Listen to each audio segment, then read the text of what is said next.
জিনা এমন একটা জিনিস, এটা হলো পরের হক। বৈধ জিনিস ছাড়া কোনো নারীকে যদি কেউ স্পর্শ করে, চোখ দিয়ে খারাপ দৃষ্টিতে তাকায়, আবার কোনো নারীও যদি কুদৃষ্টিতে যদি কোনো পুরুষের দিকে তাকায়, জিনা যেরকম নারীর জন্য হয়, জিনা ঠিক সেরকম পুরুষের জন্য হয়ে থাকে। প্রিয় ভাইয়েরা আমার, এই কারণে জিনা বড় খারাপ।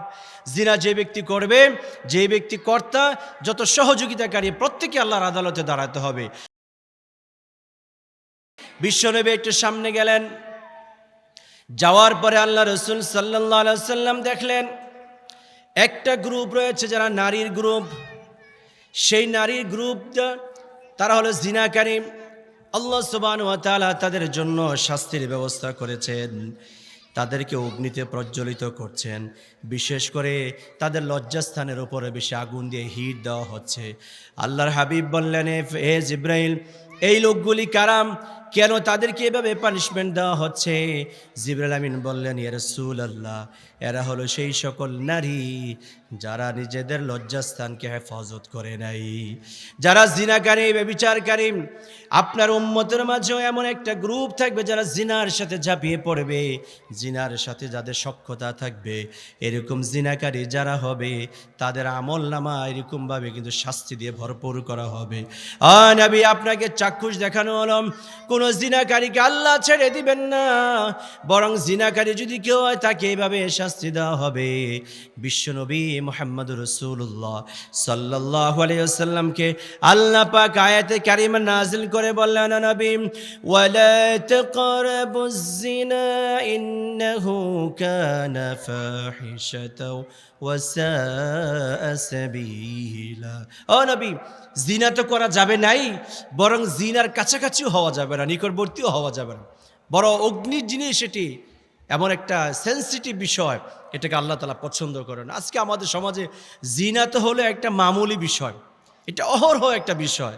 চোখের জিনা, হাতের জিনা, নানাবিধ জিনার কর্ম কিন্তু আমাদের সমাজে এখন প্রচলিত রয়েছে। জিনা দিয়ে আমরা বুঝে থাকি হাত দিয়ে টাচ করলে শুধুমাত্র এটাই হলো জিনা। নো, এটাই শুধু জিনা নেই। আলী কাররামাল্লাহু ওয়াজহাহু, একবার বিশ্বনবীর সাথে তিনি সফর ঘুরতেছেন, হাঁটতেছেন, একটা বাগানের ভিতর দিয়ে যাচ্ছেন। যাওয়ার সময় একজন নারী, যিনি বাগানের মালিক, ওই নারী বাগান ঝাড়ু দিয়ে পরিষ্কার করতেছেন। আলী কাররামাল্লাহু ওয়াজহাহু, তিনি ওই নারীর দিকে একবার তাকালেন। বিশ্বনবীর সাথে সাথে তাকে সতর্ক বানিয়ে দিলেন, ইয়া আলী, তাত্তাবিউন নাজরা ফাইন্নাকাল উলা ওয়া লাইসাত লাকাল আখিরা। হে আলী, তুমি তোমার চক্ষুটাকে সংবরণ করো, তুমি যেটা প্রথমবার দেখেছো, সুবহানাল্লাহ পড়বেন না? তাত্তাবিউন নাজরা ফাইন্নাকাল উলা ওয়া লাইসাত লাকাল আখিরা। হে আলী, প্রথম তুমি যেটা দেখেছো এটা তোমার নিজস্ব একটা দৃষ্টিভঙ্গি, এরপরে যদি তুমি দেখো সেটা তোমার শয়তানের কর্মকাণ্ড হবে। নাউজুবিল্লাহ বলেন। জিনা এমন একটা জিনিস, এটা হলো পরের হক। বৈধ জিনিস ছাড়া কোনো নারীকে যদি কেউ স্পর্শ করে, চোখ দিয়ে খারাপ দৃষ্টিতে তাকায়, আবার কোনো নারীও যদি কুদৃষ্টিতে যদি কোনো পুরুষের দিকে তাকায়, জিনা যেরকম নারীর জন্য হয়, জিনা ঠিক সেরকম পুরুষের জন্য হয়ে থাকে। রাসূলুল্লাহ সাল্লাল্লাহু আলাইহি ওয়াসাল্লাম বলেছেন, মারাত্মক স্পর্শকাতর জিনিস, কেউ জিনা করবে না, ব্যভিচার করবে না। এটা এমন একটা জিনিস, যে স্থান দিয়ে জিনা করা হয়, কাল কিয়ামতের মাঠে সেখানে আগুন দিয়ে সেটাকে তাপ দেওয়া হবে। প্রিয় ভাইয়েরা আমার, এই সকল জিনা আমাদের সমাজে অহরহ চলছে।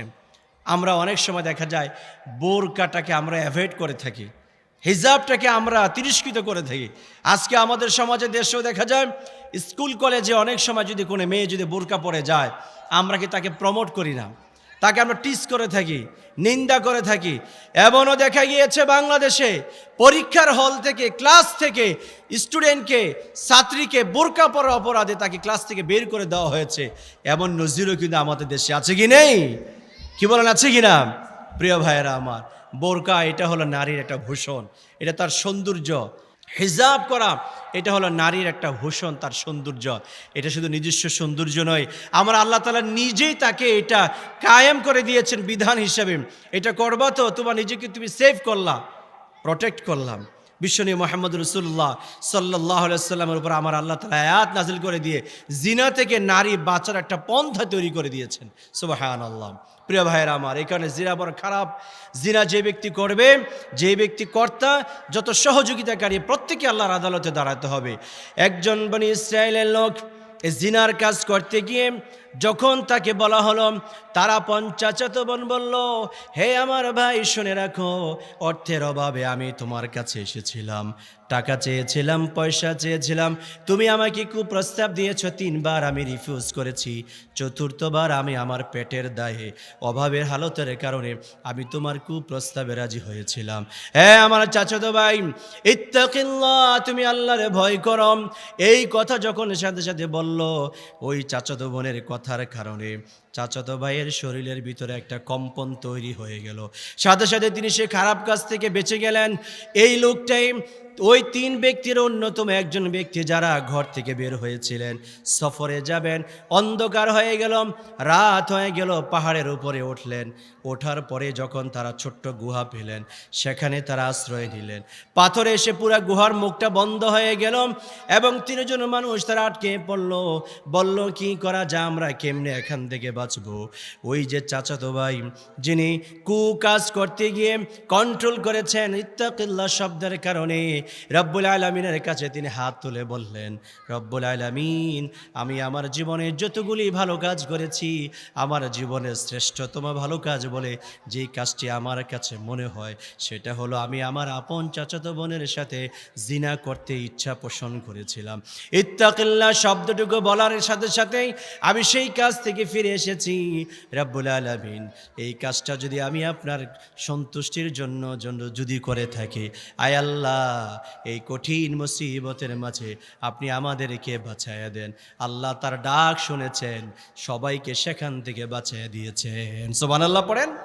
এখানে আমরা মনে করে থাকি ভালো কাজ করলে এটা শুধু পরকালে একটা বেনিফিট পাওয়া যাবে। আপনি যাকাত দিয়েছেন, সাদাকা দিয়েছেন, নামাজ আদায় করেছেন, আমরা মনে করি যে এটা সবটা পরকালে পাবো। না না, রব্বুল আলামিন বলেন, ওয়াবতাগু ইলাইহিল ওয়াসিলা ওয়াজাহিদু ফি সাবিলিহি। আল্লাহ বলেন, তোমরা আল্লাহর কাছে ওসিলা দাও, মিডিয়া দাও, মাধ্যম দাও। বিশ্বনবী বললেন, আল্লাহর কাছে মিডিয়া এবং মাধ্যম আমরা মনে করে থাকি মানুষকে দেওয়া। বিশ্বনবীর আপন একজন চাচাতো ভাই আব্দুল্লাহ ইবনে আব্বাস, যাকে রাইসুল মুফাসসিরিন বলা হয়, তিনি এই মিডিয়ার ব্যাখ্যায় তিনি বলেছেন, কোনো মানুষ যদি তার নেক আমল দিয়ে আল্লাহর কাছে যদি ওসিলা দেয়, আল্লাহ তাআলা তার সব সামর্থ্য আর সমস্যার সমাধান করে দেয়। সুবহানাল্লাহ পড়েন। তাহলে বিপদে পড়েছি, চাইবো কার কাছে? জোরে বলে না, কার কাছে চাবো? আপনি উসিলা দিবেন, নিজের জীবনে ভালো কাজ, নেক আমলের উসিলা দিবেন।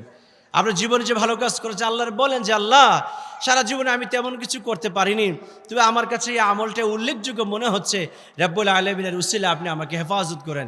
আপনি অসুস্থ হয়েছেন, আপনি বিমারিতে পড়েছেন, আপনি রাস্তার সমস্যা পড়েছেন, ডাকাতের কবলে পড়েছেন, আল্লাহর হাবিব বলেছেন, নেক আমল দিয়ে আল্লাহর কাছে বলো, আল্লাহ তোমাকে হেফাজত করে দিবেন। মানুষকে বিপদ থেকে বাঁচাতে পারেন, রক্ষা করতে পারেন, কে পারে?